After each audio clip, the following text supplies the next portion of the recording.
The morning the eviction notice flapped against the broken screen door, Caleb Morrison stood in the pale blue light of dawn and felt something inside his chest crack, but he did not let it break. The paper snapped in the cool spring breeze like a warning flag, loud against the quiet of the small Ohio street. Inside the tiny rented house, his 8-year-old daughter was still asleep on the couch they used as a bed, her hand tucked beneath her cheek, her breathing soft and steady, unaware that the world outside their thin walls was shifting again.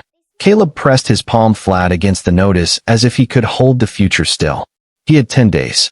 10 days to find money he did not have, answers he could not see, and a miracle he did not dare to ask for.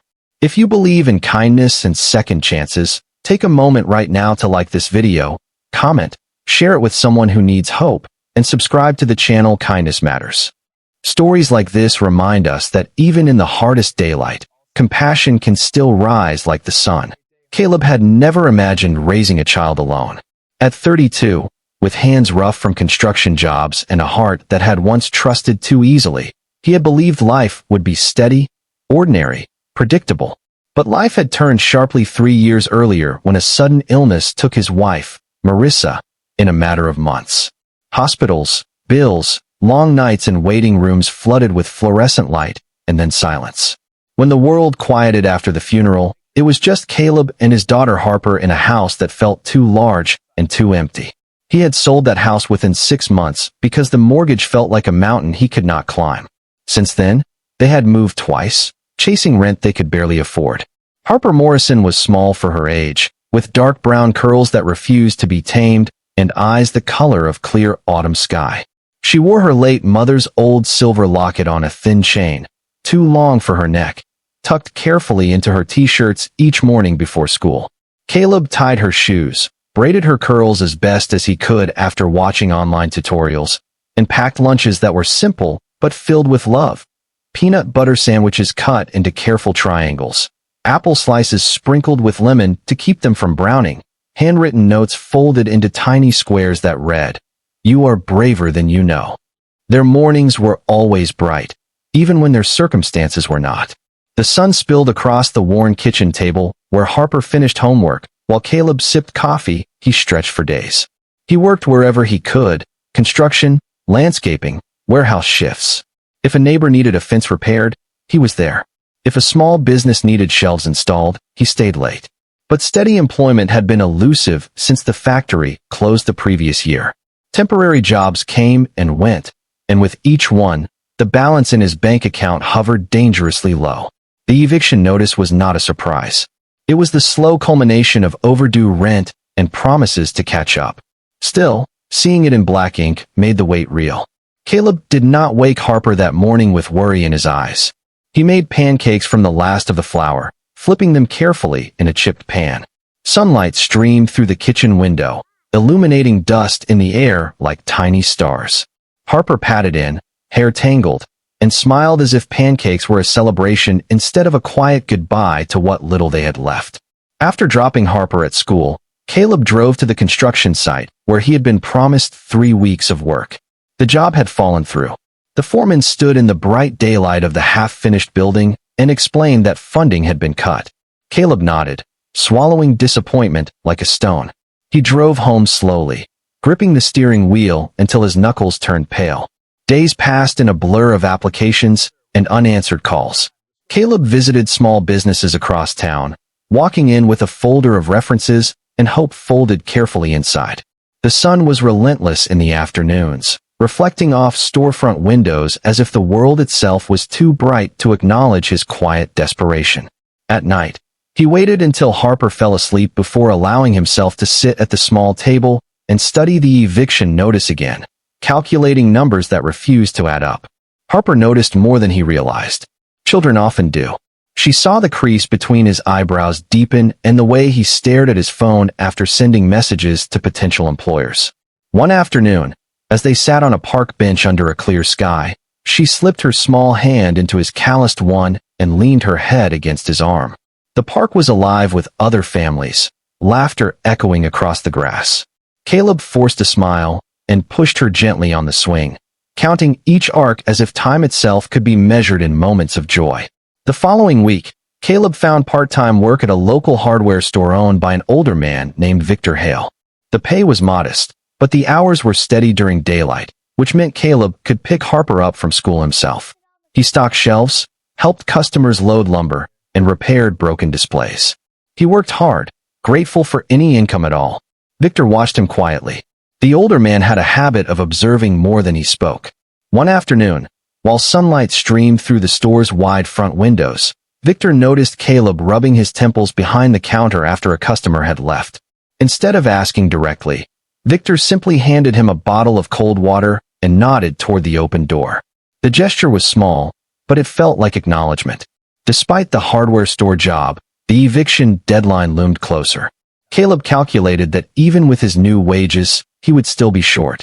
He sold his old guitar, the one he had played on summer evenings with Marissa, and a set of tools he had once treasured. Each sale felt like letting go of another piece of the life he had built.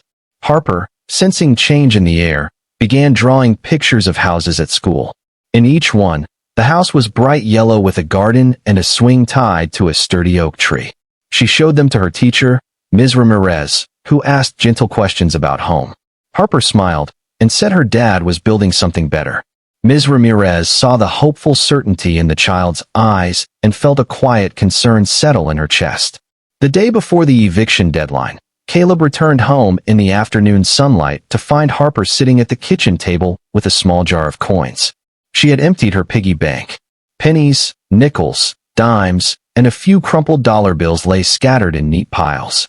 She told him she wanted to help. Caleb felt his vision blur as he knelt beside her. He did not let tears fall. Instead, he gathered her into his arms, breathing in the scent of shampoo and sunshine. That evening, Caleb made a decision. He would not let Harper experience the shock of strangers carrying their belongings onto the curb. He called Victor and asked if he could take on additional shifts, even unpaid, in exchange for temporary storage space. Victor did not answer immediately. He simply told Caleb to come by the store early the next morning.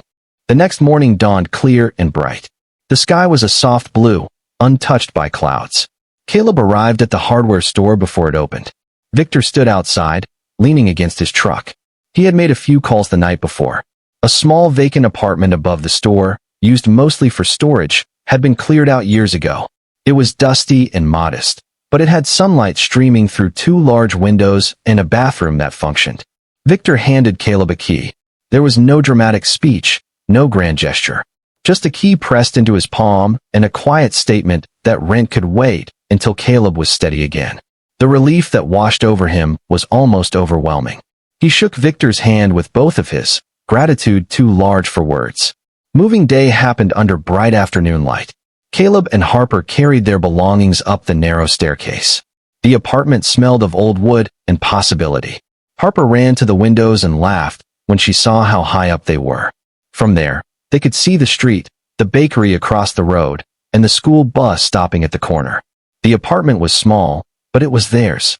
Caleb cleaned until the floors shone and the air felt fresh.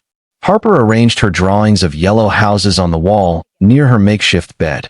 For the first time in weeks, Caleb slept deeply, the sunlight filtering through the curtains waking him gently instead of worry shaking him awake. Life did not transform overnight. Money remained tight. Caleb worked long hours at the store and took additional handyman jobs on weekends. Harper spent afternoons at a small table in the corner of the store, finishing homework while Caleb stocked shelves. Customers grew accustomed to seeing her there, offering smiles and occasional encouragement. One regular customer, a woman named Teresa Whitfield, noticed the dynamic between father and daughter. Teresa owned a local cafe and had an eye for sincerity. She watched Caleb explain how to fix a leaking faucet to an elderly customer with patience and clarity. She saw Harper waiting quietly, reading a worn library book. There was dignity in their struggle, something that resonated with her. Weeks passed, and summer approached. The days grew longer, sunlight stretching well into the evening. Caleb saved every dollar he could. He kept a notebook where he tracked expenses with careful precision. Harper began helping at the cafe after school, wiping tables for Teresa in exchange for free lemonade and the occasional muffin. It gave her a sense of contribution, of partnership in their shared journey. One afternoon, A local contractor named Aaron Delgado entered the hardware store looking for reliable laborers for a new housing development project. Victor, without hesitation, recommended Caleb. Aaron asked a few questions, assessing not only skill but character. Caleb spoke honestly about his experience and his situation. He did not ask for sympathy. He simply expressed his willingness to work. Aaron hired him on the spot for a 3-month project. The pay was significantly better than anything Caleb had earned in years. The work was demanding, but it was steady. Each morning, Caleb left early, sunlight glinting off unfinished rooftops as he hammered and measured and built. He felt purpose returning to his hands. With the new income, Caleb began setting aside savings. He repaid Victor slowly, insisting on honoring the trust given to him. Harper noticed the shift in her father's posture, the way his shoulders seemed less burdened. She talked excitedly about school projects and summer plans. As August arrived, Caleb faced another challenge. Harper needed supplies, new shoes, and school fees he had nearly forgotten about. For a brief moment, anxiety resurfaced. But this time, instead of isolation, there was community. Teresa offered extra hours at the cafe. Victor extended flexible payment. Even Ms. Ramirez discreetly arranged a scholarship for Harper's art program after noticing her talent. Harper's drawings improved, becoming detailed sketches of houses filled with light. One drawing caught the attention of Aaron when Caleb brought it to the site one afternoon. Aaron studied the yellow house with the oak tree and asked casually what it would take for Caleb to consider buying one of the modest homes they were building. The idea felt impossible at first, but Aaron explained a first-time buyer assistance program tied to the development. Caleb listened carefully, heart pounding. He spent evenings researching options, meeting with a housing counselor recommended by Teresa. Numbers that once felt unreachable began to shift into possibility. Months passed in steady daylight work. By early winter, Caleb had saved enough for a small down payment. The day he signed the paperwork, sunlight streamed through the office windows, illuminating the stack of documents before him. He thought of Marissa, of promises whispered years ago. He thought of Harper and her drawings. The house was not large.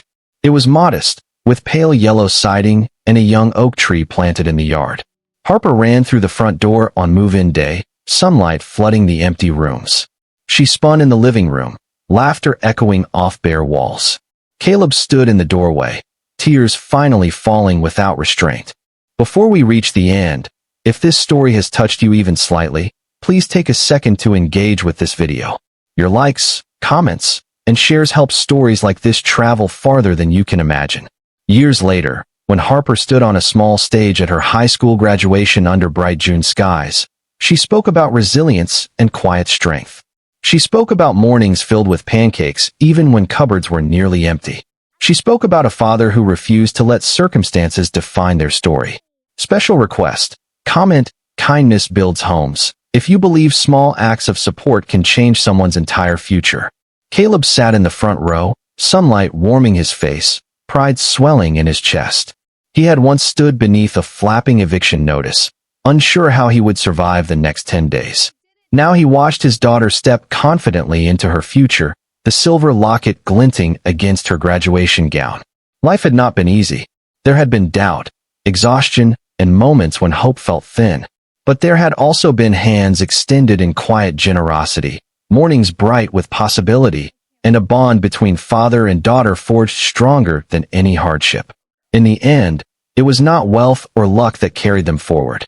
It was persistence in daylight, kindness from unexpected places, and a father's unwavering promise that no matter how uncertain tomorrow seemed, he would face it standing beside his child.